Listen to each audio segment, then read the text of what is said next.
The Great Hall of the Galactic Council was filled with hundreds of alien species. They came from every corner of the galaxy. Some had scales. Some had wings. Some floated in water tanks because they could not breathe air. They all sat in a massive circle, looking down at the small platform in the center. On that platform stood a single human woman. Her name was Yuna. She was 42 years old, with black hair tied back in a simple knot. She wore a plain gray suit. Nothing fancy. Around her, the alien delegates whispered and clicked and buzzed in their many languages. The translation devices worked hard to keep up with all the noise. The high speaker of the council was a tall creature with blue skin and 4 arms. His name was impossible for human mouths to say, so everyone just called him the speaker. He raised 2 of his hands, and the hall fell silent. "Ambassador Yuna of Earth," he said. His voice echoed through the chamber. "You have been called here to answer for your species." Yuna did not move. She did not look scared. She just stood there with her hands folded in front of her. "The council has discovered that humanity has been building something," the speaker continued. "Something forbidden. Your scientists have created an intergalactic engine, a device that can travel between galaxies." The hall exploded with noise again. Creatures shouted and screamed. Some slammed their appendages against their seats. The very idea of such technology was terrifying to them. Yuna waited. The speaker raised his hands again. "This technology is banned by ancient law. No species may develop the means to leave this galaxy. The law has stood for 10 million years. It exists to protect us all." "Protect us from what?" Yuna asked. Her voice was calm and clear. The speaker paused. "From the unknown. From what lies beyond. The galaxy is our home. We must not reach beyond it." Yuna nodded slowly. "I understand. You are afraid." The hall went very quiet. No one had ever spoken to the council like that before. "We are not afraid," the speaker said, but his voice had changed. There was anger in it now. "We are wise. We have learned from the mistakes of ancient civilizations. Those who reached too far always fell." Yuna looked around the great hall. She looked at all the different species, all the different faces. Some looked at her with hatred. Some looked at her with fear. A few, just a few, looked at her with something like curiosity. "The council gives humanity a choice," the speaker announced. "You will surrender this technology. You will destroy your intergalactic engines. You will hand over all research and data, and you will accept council observers on all your worlds to make sure you never build such things again." "And if we refuse?" Yuna asked. The speaker's 4 arms spread wide. "Then the council will have no choice. We will be forced to take action. Military action. For the safety of the galaxy." Yuna was quiet for a long moment. She seemed to be thinking very carefully about her next words. "How long do we have to decide?" she asked. "The council will vote in 3 standard cycles," the speaker said. "You have until then to make your choice. Surrender or face the consequences." Yuna nodded. 3 cycles, I understand." She turned and began to walk toward the exit. Her footsteps were the only sound in the silent hall. Every eye watched her go. "Ambassador," the speaker called out. "Do you have nothing else to say? No argument? No defense?" Yuna stopped. She turned back to face the council one last time. "I have spent 5 years in this hall," she said. 5 years trying to show you what humanity could offer. 5 years asking for simple things. Fair trade agreements. Scientific cooperation. A seat on the council. Every time, you said no. Every time, you told us we were too young, too dangerous, too different." She paused and looked directly at the speaker. "You never wanted us here. You tolerated us because you thought we were weak. You thought we would always need you." A small smile appeared on her face. "You were wrong." "Is that a threat?" the speaker demanded. "No," Yuna said. "It is just the truth. You have 3 cycles to vote on what to do with humanity. I suggest you use that time wisely." She turned and walked out of the hall. The great doors closed behind her with a heavy sound. The council erupted into chaos. Delegates screamed at each other. Some demanded immediate military action. Others called for calm. The speaker tried to restore order, but it was no use. Everyone was too afraid, too angry, too confused. Outside the hall, Yuna walked down a long corridor. Two human guards fell into step beside her. One of them, a young man named Hyun-woo, leaned close. "How did it go?" he asked quietly. "Exactly as we expected," Yuna said. "They gave us 3 cycles." Hyun-woo nodded. "That should be enough time." They reached a small room where a communication device waited. Yuna pressed a button, and a face appeared on the screen.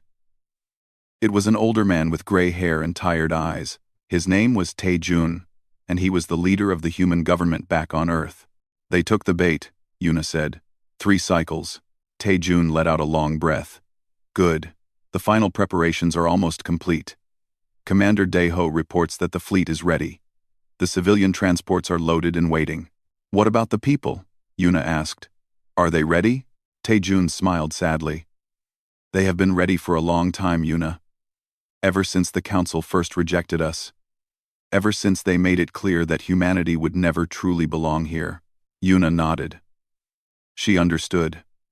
For decades, humans had tried to be part of the galactic community. They had followed the rules. They had been patient. They had hoped that one day, they would be accepted. But that day never came. 3 cycles, Yuna said. "That is all the time we need. Come home, Yuna," Tae-jun said. "Your work there is done. It is time to say goodbye to this galaxy." The screen went dark. Yuna stood there for a moment, looking at her own reflection in the black glass. She thought about all the years she had spent in this place. All the arguments.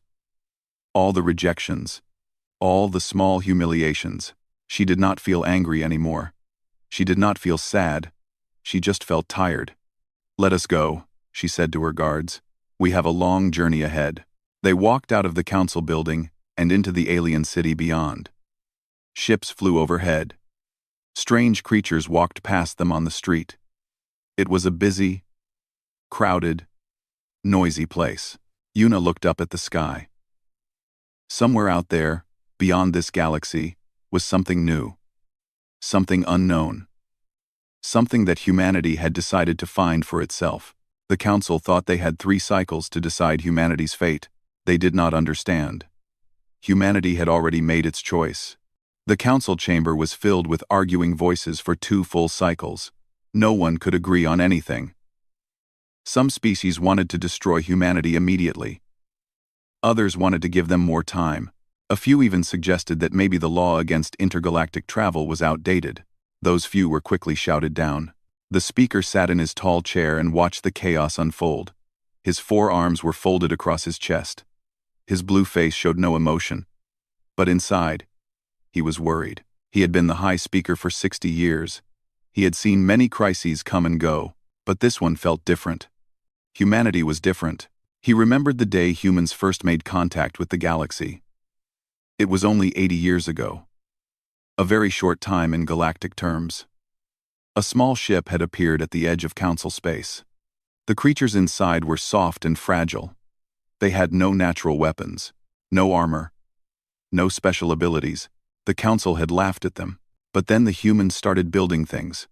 They took technology from other species and made it better. They solved problems that had confused scientists for thousands of years. They spread across a dozen worlds in just a few decades. And now this. An intergalactic engine.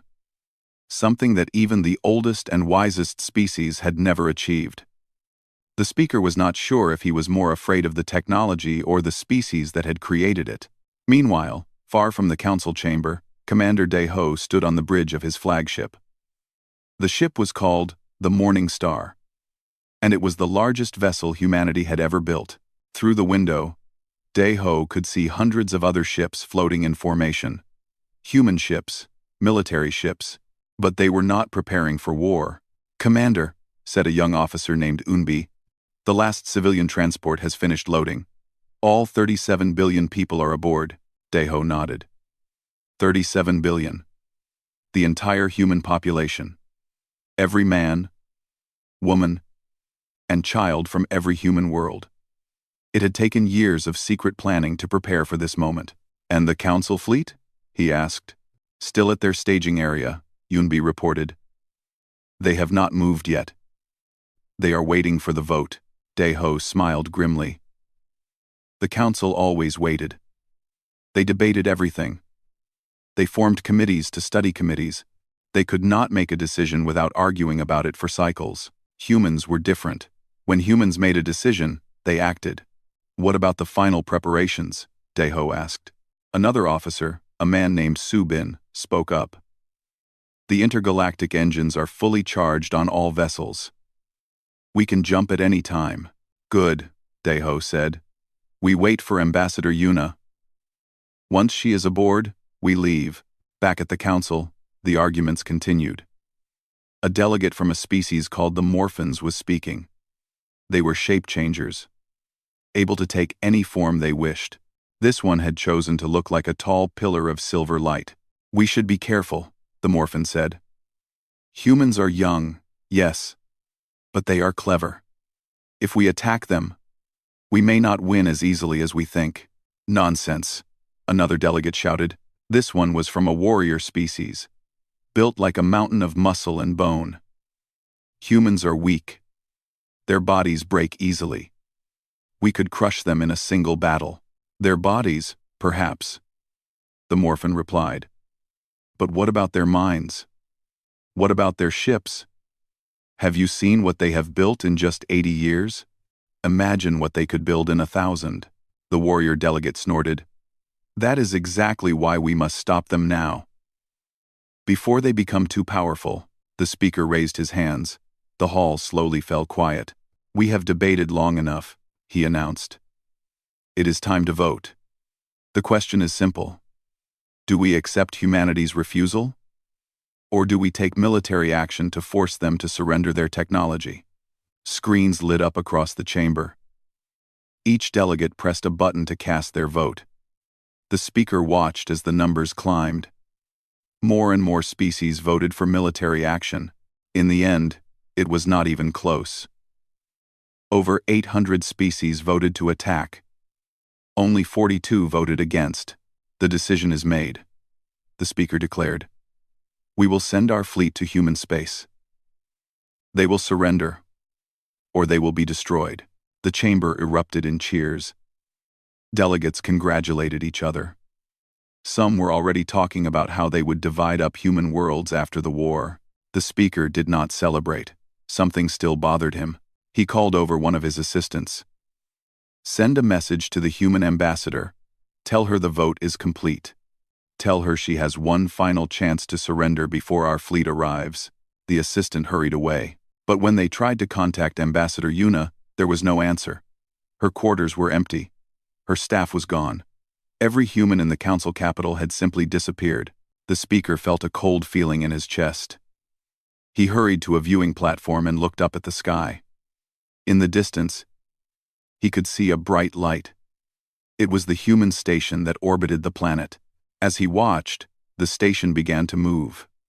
It turned slowly, pointing toward the edge of the galaxy. And then, with a flash of brilliant white light, it vanished. What was that? An aide asked. The speaker did not answer.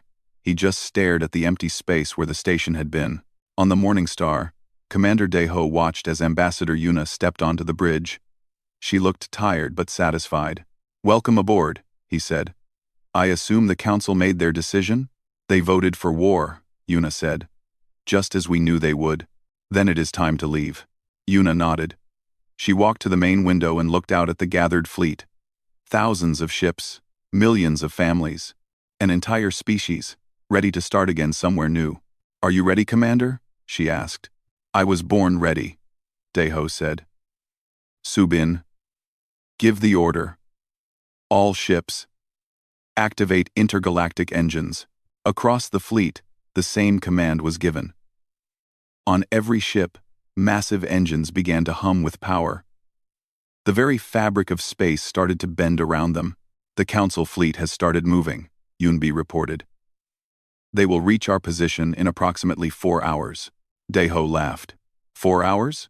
We will be gone in 4 minutes. The Morning Star shook as its engine reached full power. Outside, the stars began to stretch and blur. Other ships were doing the same. One by one, they were punching holes through the barrier between galaxies. Final jump in 30 seconds, Subin announced. Yuna turned to look at Deho. Any regrets? The commander thought about it. He thought about the worlds they were leaving behind, the cities, the monuments, the graves of their ancestors, everything humanity had built in this galaxy.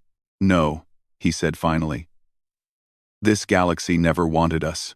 We will find somewhere that does. 10 seconds. Yuna smiled. Then let us go find our new home. The engine reached its peak. The Morning Star vanished in a burst of light, leading the way for all of humanity. Ship after ship followed, disappearing into the space between galaxies. By the time the Council fleet arrived, there was nothing left to find, just empty space and silence. Captain Hana stood at the helm of the passenger ship called the Silver Wind. It was not a warship like the Morning Star. It was a civilian transport, designed to carry 2 million people in comfort and safety. Through the great windows of the bridge, she could see the darkness of intergalactic space stretching out forever. Behind her, the galaxy they had called home was now just a spiral of light in the distance, getting smaller by the second. Status report, Hana said calmly. Her first officer, a young man named G1, checked his screens. All systems normal. Passengers are secure. Life support is running at full capacity. We have enough food and water for the full journey. And how long is that journey exactly? G1 hesitated. According to the navigation data from the flagship, approximately 2 years. Maybe more. 2 years. Hana, let that sink in. 2 years of traveling through the empty void between galaxies. No stars. No planets. Nothing but darkness. The children, she said quietly. Make sure the schools are set up properly. And the medical bay. There will be births and deaths during this journey. We need to be ready. Yes, Captain. Hana walked to the observation deck. A few passengers were gathered there, looking out at the shrinking galaxy. Some were crying. Some were silent. Some were holding their families close. An old woman approached Hana. Her name was Mi Young, and she had been a teacher on Earth for 50 years. Captain, Mi Young said, will we ever see it again? Our home? Hana thought carefully before answering. I do not think so. We are going very far away. Farther than anyone has ever gone before. Mi Young nodded slowly. I taught history. You know, I taught children about all the great journeys humanity has made. Across oceans. Across continents. Into space. This is just another journey, is it not? The biggest one yet. Hana agreed. Then we will survive it, Mi Young said firmly. We always do. Back in the galaxy they had left behind, the Council fleet had reached Earth. Admiral Vortex commanded the invasion force. He was from a species that looked like giant insects, with 6 legs and mandibles that clicked when he spoke. He had conquered 100 worlds in his long career. Conquering Earth was supposed to be easy. But when his ships arrived, they found nothing. What is this? Vortex demanded. His mandibles clicked angrily. Where are the humans? His officers scrambled to check their sensors. Sir, the planet is empty. No life signs. No ships. No activity. That is impossible. Earth has 8 billion inhabitants. Where did they go? One officer pulled up a display. It showed the other human worlds. All 12 of them. Every single one was the same. Empty cities. Abandoned factories. Silent streets. They are all gone, sir. Every human world is deserted. Vortex could not believe it.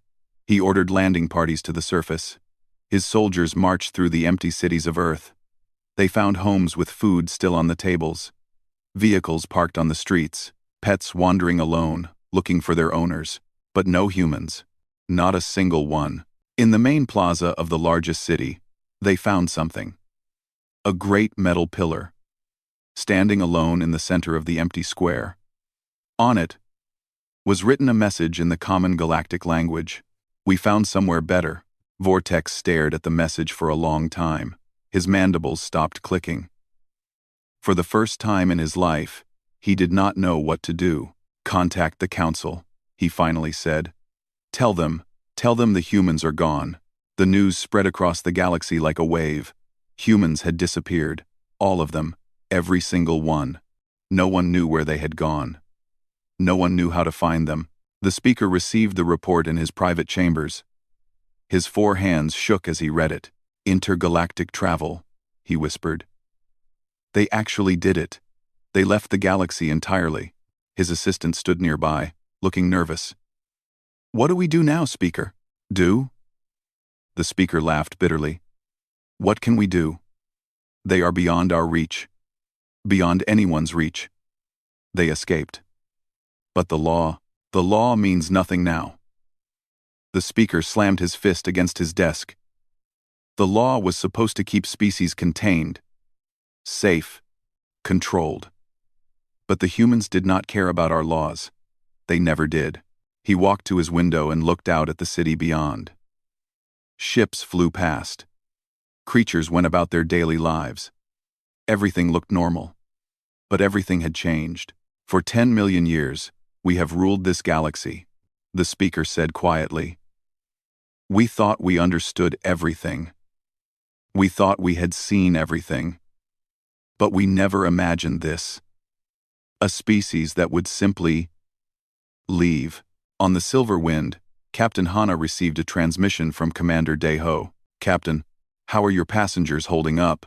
"As well as can be expected," Hana replied. "There is fear. There is sadness. But there is also hope. That is what humans do best. Is it not? We hope." Deho's face on the screen looked tired but determined. "The fleet is maintaining formation. All ships are accounted for. We lost no one during the jump." "That is good news." Hana paused. "Commander, may I ask you something?" "Of course. Do you think we made the right choice? Leaving everything behind?" Deho was quiet for a moment. "I think about that question every day. But then I remember how the Council treated us. How they looked at us. Like we were insects. Like we were a problem to be solved. We could have stayed and fought. We might have even won, but what kind of life would that have been? Always fighting. Always proving ourselves. Always being the outsiders." Hana nodded. "And now? Now we get to write our own story. No council. No ancient laws. No one telling us what we can and cannot do. Just humanity. On our own. Finding a new home." Hana looked out at the endless darkness ahead. Somewhere in that darkness was another galaxy. A new beginning. "Captain," G1 called out, "we are receiving a signal." "From behind us." "Behind us?" Hana frowned. "From the old galaxy?" "Yes, it appears to be a message from the Council. They are asking us to turn back. They say they want to negotiate." Hana and Deho exchanged a look through the screen. "Too late," Deho said simply. Hana nodded. She turned to G1. "Delete the message. And block any further transmissions from that frequency." "Yes, Captain." The connection to the old galaxy was cut. The message from the Council disappeared into nothing. Behind them, the galaxy continued to shrink. Ahead of them, there was only the unknown. And for the first time in a very long time, humanity was free. 50 years had passed since the humans left. The galaxy had changed in that time. Not for the better. The Council still met in its great hall, but fewer species attended now. Some had lost interest. Others had started their own wars. Without a common enemy to unite against, old grudges had returned. The speaker was dead. He had passed away 20 years ago, never recovering from the shock of the human exodus. His replacement was a younger creature, less wise and more desperate. Her name was Kira Na. And she had one obsession: finding the humans. "Report," she demanded, sitting in her tall chair. A scientist stepped forward. He was from a species that lived for knowledge, with huge eyes and thin fingers designed for delicate work. Supreme Speaker, we have sent 300 probes into intergalactic space over the past 50 years. Only 42 have returned with data. And what did they find? The scientist hesitated. Nothing useful. The space between galaxies is vast beyond imagination. The humans could be anywhere. Our probes are too slow to catch up with them. Kirana's face twisted with frustration. They cannot simply disappear. They are traveling with billions of people. There must be a trail. Energy signatures. Something. There is something, the scientist admitted. But you will not like it. He activated a display. It showed a map of the local cluster of galaxies. A thin red line stretched from their home galaxy toward another spiral galaxy far away. This is the path we believe the humans took, the scientist explained. Based on the direction they were traveling when they left, and the faint energy traces our probes detected. Then we know where they went, Kirana said eagerly. We can follow them. Oh. Supreme Speaker. That galaxy is 4 million light-years away. Even with our fastest ships, it would take us thousands of years to reach it. And we do not have intergalactic engines. We cannot survive the journey. Kirana stared at the map. 4 million light-years. Such a distance was meaningless to her. It was just a number. But the truth behind it was crushing. The humans were gone. Forever. In the back of the chamber, an old counselor watched the proceedings with sad eyes. His name was Tae-jun. And yes, he was human.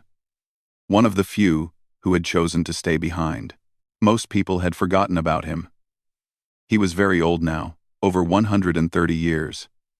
Medical technology had extended his life. But he knew he did not have many years left. He stayed because someone needed to remember. After the meeting, Kirana summoned him to her private office. You were their leader once, she said. Before they left. Tell me. Where did they go?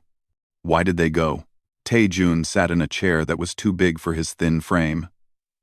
He looked at the Supreme Speaker with eyes that had seen too much. You want to know why they left? He asked. Look around you. Look at this council. Look at how you treated us for 80 years. You called us insects. You denied us a voice. You threatened to destroy us because we dared to dream bigger than you.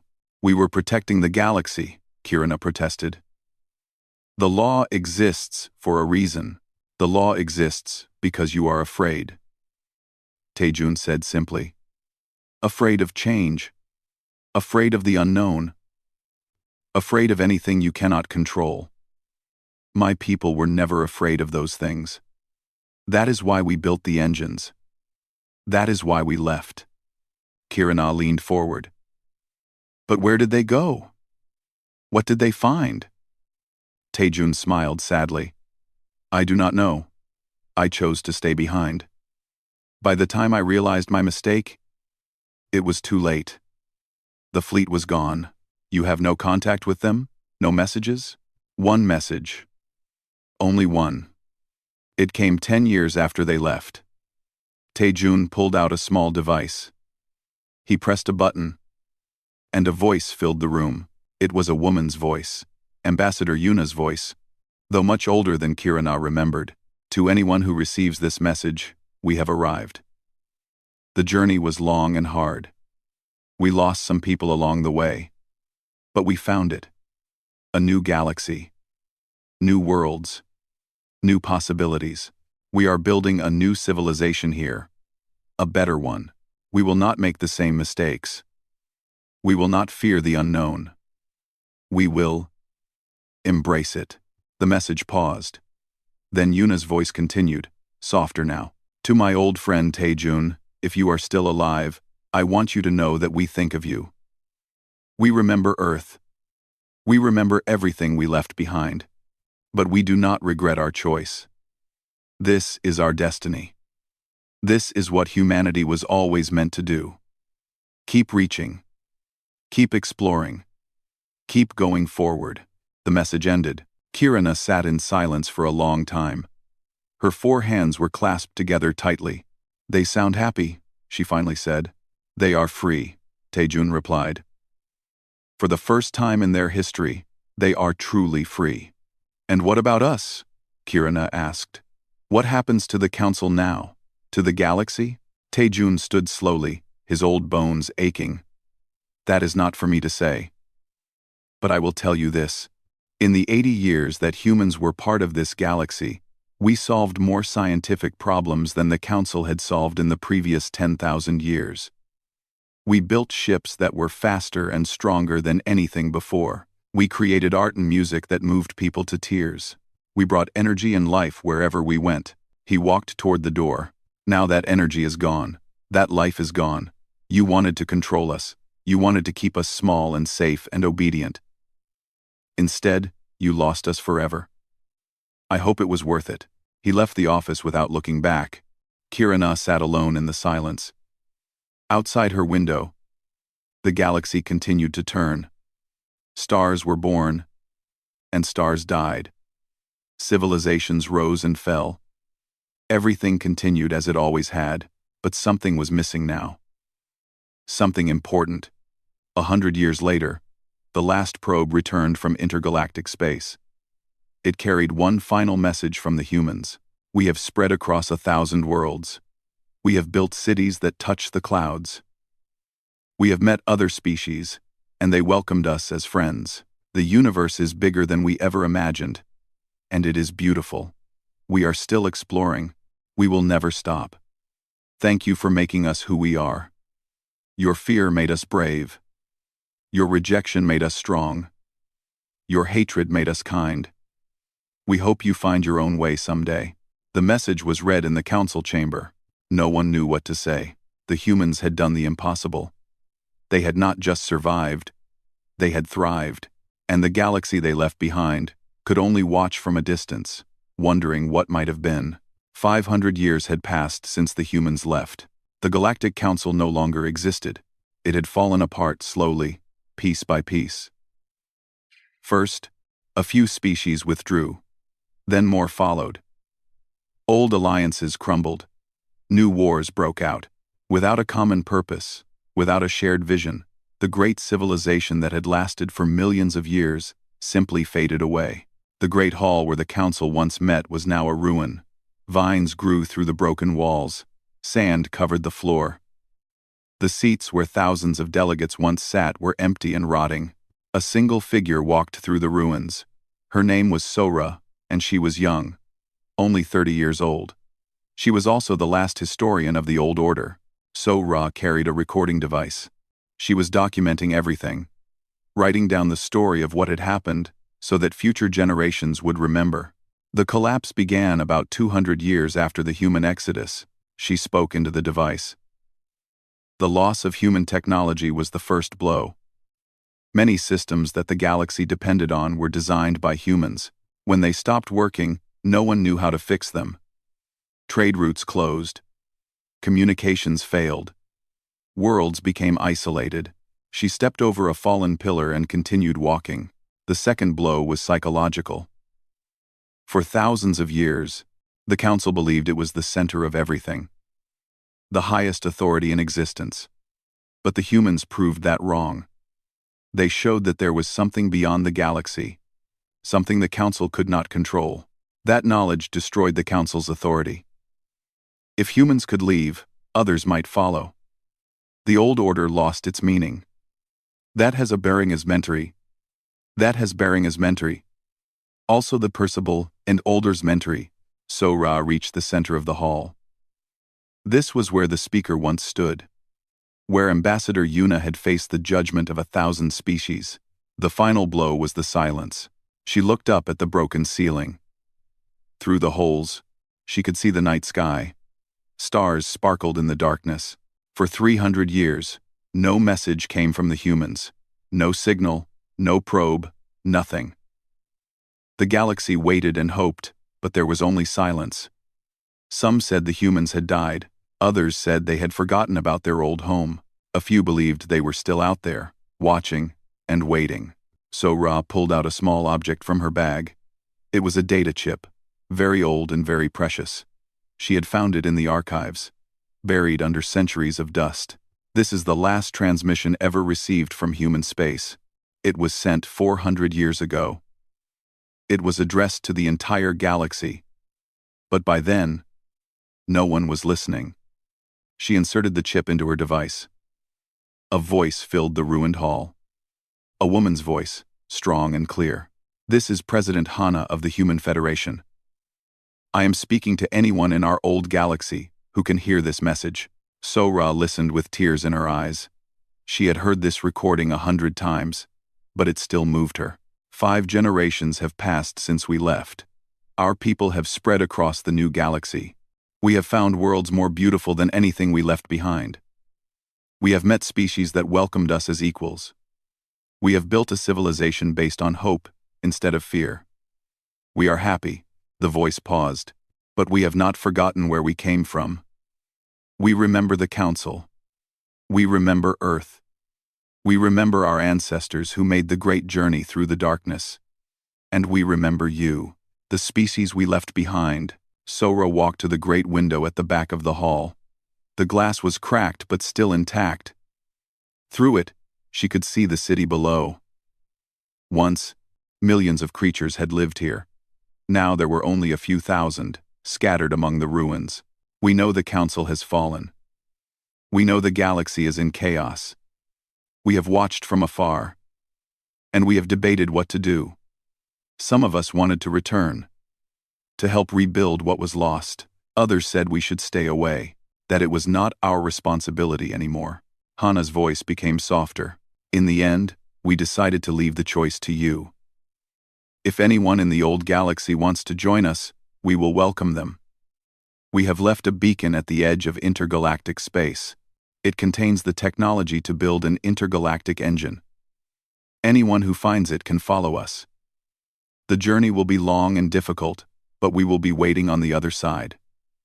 Sora held her breath. You could have come with us. All of you. If the Council had listened, if they had been brave instead of afraid, if they had seen us as partners instead of threats. But that chance is gone now. The old way is over. A new way has begun. The recording crackled. This is our last message. We will not send another. From now on, if you want to find us, you will have to look for yourselves. That is how it should be. That is how it has always been. Humanity did not wait for permission to explore the stars. You should not wait either. Hana's voice was barely a whisper now. Goodbye, old galaxy. Thank you for everything. Even the hard parts. Especially the hard parts. They made us who we are. The recording ended. Sora stood in the silence for a long time. The wind blew through the broken windows. Dust swirled around her feet. She thought about the beacon, the one Hana had mentioned. For 400 years, it had been sitting at the edge of intergalactic space, waiting for someone to find it. As far as Sora knew, no one ever had. The species of the old galaxy were too divided, too weak, too afraid to make such a journey. But maybe that could change. Sora turned off her recording device. She walked out of the ruined hall and into the streets of the abandoned city. A few people passed her. They looked tired and hopeless. She stopped in the middle of the street and looked up at the sky. Somewhere out there, millions of light years away, humanity was still growing, still exploring, still reaching for things that seemed impossible. And they had left a door open. So Ra made a decision. She would not just document the past. She would build the future. She would find that beacon. She would rally the survivors. The dreamers. The ones who still believed in something bigger than themselves. She would build a ship, and she would follow humanity into the unknown. It would take years, maybe decades, maybe her entire life. But she did not care. For the first time in 500 years, someone in the old galaxy had hope. The humans had shown the way. Now it was time to follow. Sora smiled and began to walk. The first step of a journey that would span galaxies. Above her, the stars continued to shine.